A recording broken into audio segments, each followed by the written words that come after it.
Welcome to Walletopia. This is the NERO wallet. It is made out of Romania, and we've had several requests for it, and it's kind of a unique take on leather and elastic, so let's get into it.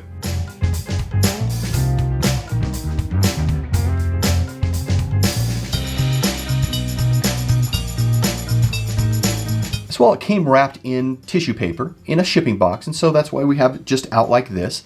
This is the orange color, but it does come in 8 other colors. It comes in both an RFID and non-RFID version, and you can guess which one I have here. Yeah, you're right. I have the non version here, and I wouldn't have it any other way.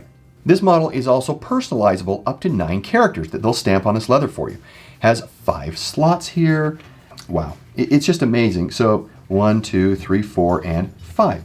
This elastic component is what's in the middle, and we have this leather on the exterior. So let's take a little bit of a closer look at this and see just how it comes together. So you have leather which wraps around here and elastic which wraps inside of the leather here with this essentially a slot that comes down from the top here. It's really kind of a clever little design, and it feels good. It actually smells all right. So yeah, I'll take that. There are many ways to insert cards, cash, and coins, but your best option for placing coins is, well, let's get into the feature review of the NERO wallet and find out. We start with this interior coin and cash potential, and cards really right here. And this is a tight space right here to put coins, because they will be locked down as they get to the bottom of this little sleeve here, and provides the ability that you can pinch and get your coins out fairly well. And it is a great option if you like to carry coins. Now from there, we have 2 other interior top vertical slots, one on the top, one on the bottom right here, and on the sides. So we got the top and the sides. There's a lot of versatility in this. So there's 2 exterior card slots open on the bottom. Of course, one would go here, one would go there. You don't have really 4 because you can use one or the other, top and bottom of the elastic. And with that then, it has a lot of flexibility because of the elastic, and it has a lot of capacity because of the leather. So this is kind of a neat design that I quite like, and that is a quick review of the features of the NERO wallet. Now to the card and cash insertion test.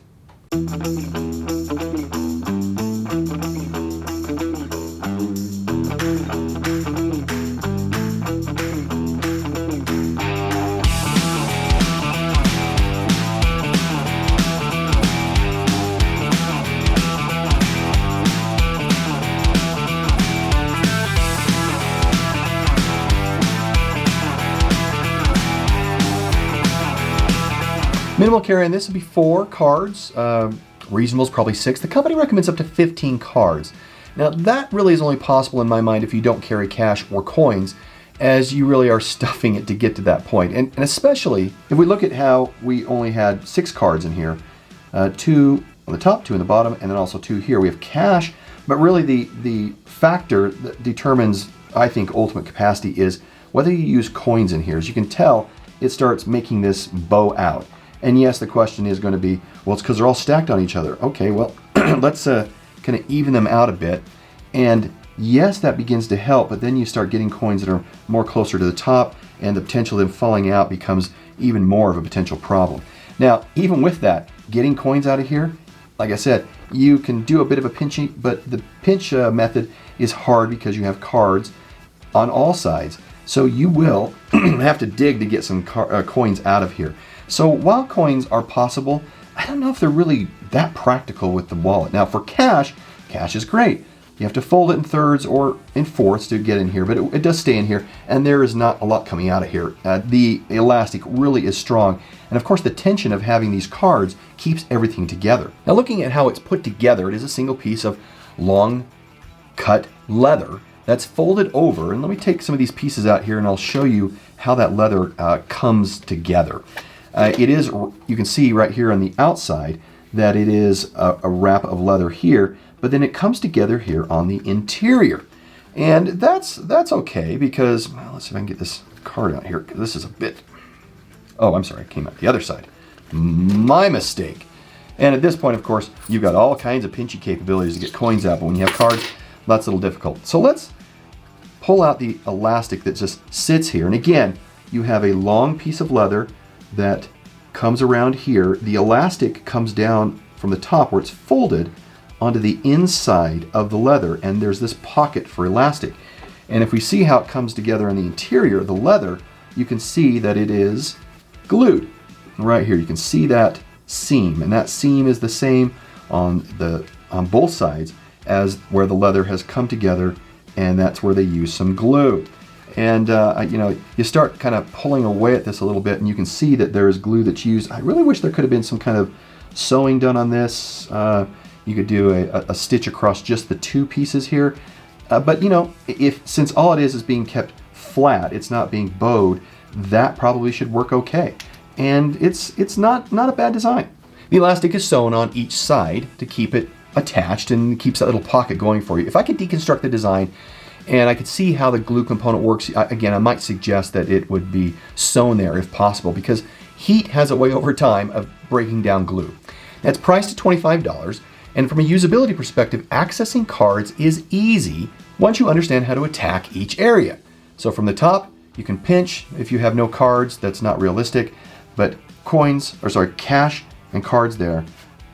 Cash or cards there. On the side, you can put more cards here, and on the flip side on the top, so that they complement each other, you have additional cards. A lot of space in such a small footprint. Now you're thinking I have to dig a lot to get cards out of the side of this. Well, let me show you that it really is easier than you think. So we put 2 cards here on the top side of this, and 2 more cards on, you can see, the bottom side of the elastic here. You don't have to dig to get your fingers in here. It's a matter of you just push from one side, out they come. You want the others, push from the other side and get the cards out that way. It really is a simple exercise, and there are quick ways to use any wallet, and that's just one of the nice ones for the ones on the cards on the side. Be aware that if you put a lot of coins or things like keys in the vertical elastic places, in this major elastic piece in the middle here, it will make your cards bend just like that. Honestly, I see this as a great cash and primarily card wallet. Coins and other items, I think, are a little limited with that. Now, with this being a non-RFID, yes, I know, they do offer an RFID version if that interests you. I could use the side taps for tap payment. I just have a card here, and I have 2 cards I can use for tap payment. I think that's kind of nice. From a measurement perspective, it's 3.55 by 2.36 by 0.47, and it weighs 34 grams. What attracted me to this wallet, besides the community referring me to this wallet, thank you all very much, is the clever design. It really does demonstrate some great thinking. Minimalist wallets are everywhere, but like all things, it comes down to the aesthetics, features, and usability. And if this looks interesting, it's a great price for a fun little wallet. So now let's get into the final score. For quality of 4, price of 4, features of 4, usability of 3, and perception of 3. That gives us a final score of 36 out of 50. Thank you for joining us. I gave it more features because of just the clever design of this and really all that you can put in here. It's just a nice thinking. I love originality when it comes to wallets when you can find it. Thanks for joining us today. We'll see you in the next review. Bye.